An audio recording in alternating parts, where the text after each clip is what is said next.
monster. Our next guest realized his time was too precious to sit in front of a computer monitor playing Tetris. Why play Tetris when you can let your computer do it? After a couple of $100 in parts and tens of hours of tedious design and coding, he can now sit back and let his Netcam play Tetris all by itself. Colin Fahey is here with his Tetris-Playing Netcam.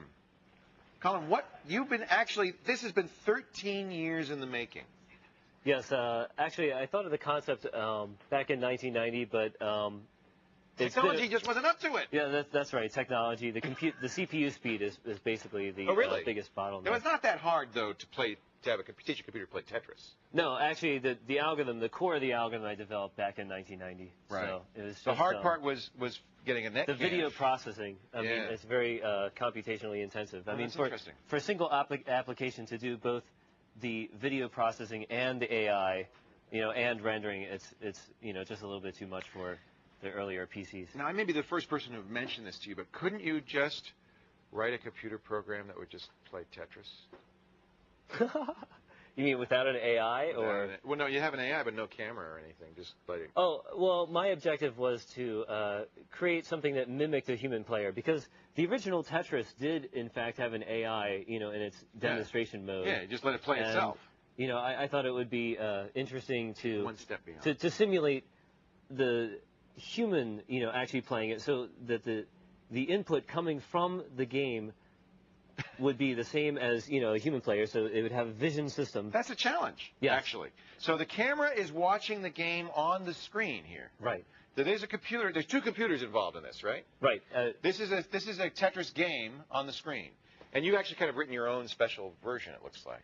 Yes, the original version of Tetris had some irregularities as far as input and rendering, and so I needed to write my own so that it would perform more reliably. It all seems so easy at first. So there's the game. There's the camera watching the game on the screen. So this is the actual game playing. The camera watching the game on the screen. Then the camera feeds over to this computer over here, right? Right. This is the identical piece of software, only it has video capture input enabled. Right. And it also has the ability to send RS-232 commands, which is a special protocol, serial protocol, to this device. And this is what? A keyboard actuator? It accepts RS-232 input, and it triggers relays, which I've modified this computer keyboard so that it, in essence, presses the keys on the keyboard, just like a human being. Okay. So let's see this thing at work. You're going to start the game on this computer over here. Right. It will then the video input will come into here, and it will recognize the pieces, and then it will spawn the exact same piece on its impression of the game and start playing. The artificial intelligence is on this machine. And it will actually play with this keyboard. And it will play through the keyboard and play this game over here. I get it. I get it. Let's see it now. So you're going to start the game on computer number one. And there's the game playing on computer number one. Now, what you're looking at in the full screen, folks, is computer number two. And on the right-hand side of computer two is this over here. This is the picture of the game. Right? Yes, that's right. That's a picture coming from the Netcam. So what's happening now? Actually, let me reset Did I break it? Yeah, well, it's a funny story, but so in this grid here, if you move the mouse, that's I screw it up. Okay. Yeah, so in this grid here, in this grid here, it actually senses. See, they're not seeing your finger. That's why I moved the mouse. Nobody can. No, we'll see it now. We're gonna see a finger. So in this grid here, it's looking at the piece that's coming. That's right. Okay. And it does a very simple type of image analysis on it. It simply it divides it into a 4x2 region of pixels, and it basically counts up a majority of pixels in a certain region and decides, what the shape is based on that. So now it knows the shape. Right. Now you also had to write a Tetris-Playing algorithm to figure out what to do with the shape now. Once it gets the shape, then it has to decide how to place it onto the board. So in a Tetris shape, there's 4 different ways it could be. And there's 10 columns here, so there's 40 different ways to play any piece. That's right. It explores all the possibilities of rotating and moving left and right, and then dropping onto the board. So there are 40 different possibilities with each piece. Do you look at every one of them? Yes.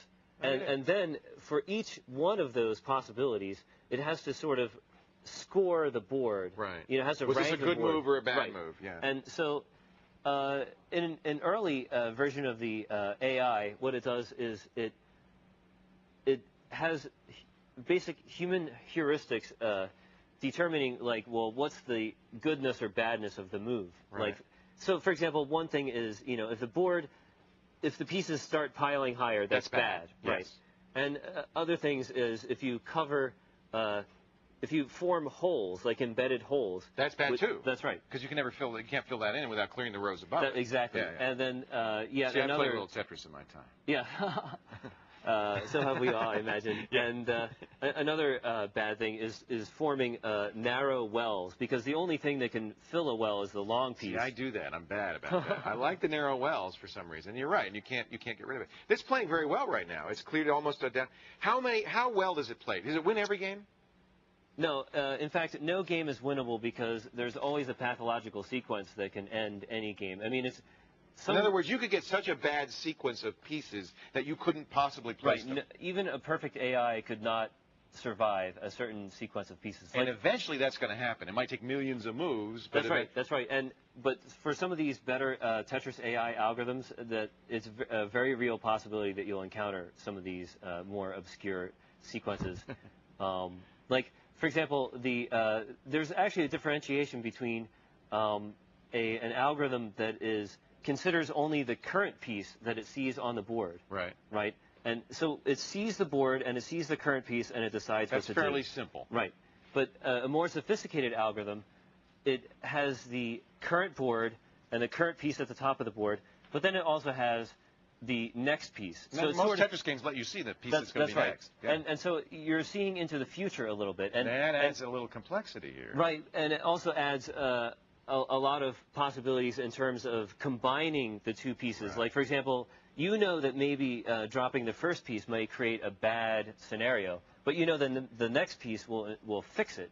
And so this dramatically improves the performance of the algorithms. You put this on your website, colinfahey.com. Slashdot picked it up. You've got 31,000 visitors in the first day. 35,000 visitors the first day. And a bill from Earthlink for how much? My Earthlink bill was $7,000. So we're asking Earthlink, they're watching, please help this guy out, okay? Because he can't pay that. And if anything you can do, Earthlink, we'll give you a big plug on the air for being nice people and helping Colin Fahey out, right? Yeah, that's right. All right, that's what this is the Slashdot Defense Fund. I think we need to start here because it could be costly. Are you prepared for a lot of people going to your site from this show? Yeah, I mean, month to month, basically the bandwidth clock is reset. Oh, I hope so. Anything you want to do in the future with your Netcam and your setup here? No, this was basically a project that enough? Yeah, I mean, this is a project that I was forced to put on the shelf for many years, and I just decided, well, now the technology's here, I thought I'd give it a crack. To learn more about Colin's Tetris Netcam setup, it's really a neat hack. Completely useless, but cool, and that's what a great hack is, right? Useless but cool. Go to our website, thescreensavers.com. Go there, and then spread out your visits to colinfahey.com so it doesn't have too big of a bandwidth bill. And Earthlink, I mean it. If you can help this guy out, let me know, all right? Stay put, folks. We have